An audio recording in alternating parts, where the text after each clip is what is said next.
In the early hours of June 15, 2006, a TNT Airways Boeing 737 prepared for what should have been a routine cargo flight from Liège, Belgium, to London Stansted. It was still dark when the two-man crew arrived at the aircraft. I remember that quiet hum on the ramp, the sound of an old 737 being readied for work.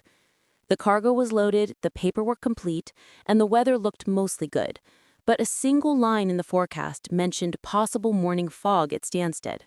The captain decided to take extra fuel, just in case they needed to hold or divert. That decision would later give them a fighting chance. Both pilots were Belgian nationals. The captain, 42, had recently been promoted and had only 4 months' experience in the left-hand seat. The first officer was 35, still building his hours. Both were tired.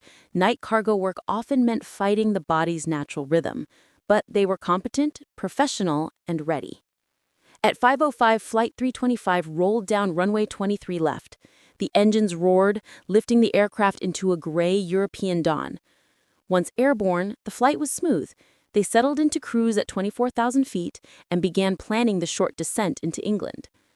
During the pre-flight briefing, one NOTAM had stood out.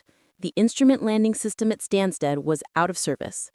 That meant if fog rolled in, they'd have to rely on a less precise radar-guided approach, one that required far better visibility. As the 737 crossed the English Channel, air traffic control passed new weather information. Visibility at Stansted was falling, now barely a kilometer. Fog had formed earlier than expected. By the time they began their descent, the runway visual range had dropped below the legal minimum for their type of approach. They could not land. The captain decided to hold. The sun had just risen, perhaps warmth would burn off the mist. They entered a racetrack pattern northwest of the airport, circling at 6,000 feet. The mood in the cockpit was calm but tense. Fuel ticked away with every minute. 35 minutes later, the situation worsened. Visibility at Stansted had dropped to only 350 meters. The fog wasn't lifting, it was thickening. With little choice, they requested company instructions for diversion.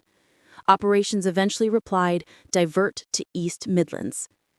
East Midlands was only 80 miles away and equipped with a Category 3 ILS, one of the most precise landing systems in existence, capable of guiding an aircraft almost to the ground in near-zero visibility. The crew set course. As they left the holding pattern, both pilots worked quickly. Charts were opened, frequencies tuned, and fatigue was beginning to show. Small tasks took longer than usual. They reviewed the automatic landing procedure, something neither had done recently in real conditions. London Control cleared them to descend. Soon they were speaking with East Midlands approach, receiving vectors for the ILS to runway 27. Visibility there was still poor, 350 meters at touchdown, but within Category 3 limits. Both autopilots were engaged, a requirement for Autoland.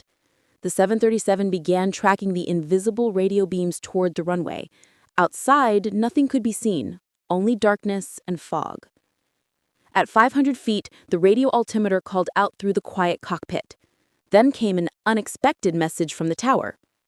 TNT 325, operations instruct you not to land. At your discretion, you may go around. It was a confusing transmission, half clearance, half warning, received at the worst possible moment. The captain reached for the radio switch to clarify, but accidentally pressed the autopilot disconnect button instead. The familiar wail of the disconnect horn filled the cockpit. Both autopilots dropped offline. Startled, the captain tried to re-engage them below 800 feet, something the system would not allow. In those few critical seconds, the aircraft drifted slightly above the glide slope and left of the localizer. The first officer noticed and called out, "1 dot high." There was no reply. Seconds later, he repeated the warning, in French. Still no reply. The captain was focused on regaining automation, not realizing the airplane was quietly sliding off course. Then, the ground proximity warnings sounded. Looking up, he saw green fields instead of runway lights. He pulled hard, throttles forward, but it was too late. The 737 slammed into the grass 90 meters left of the runway, hitting with enormous force. The right main landing gear tore away. The aircraft bounced back into the air, engines screaming.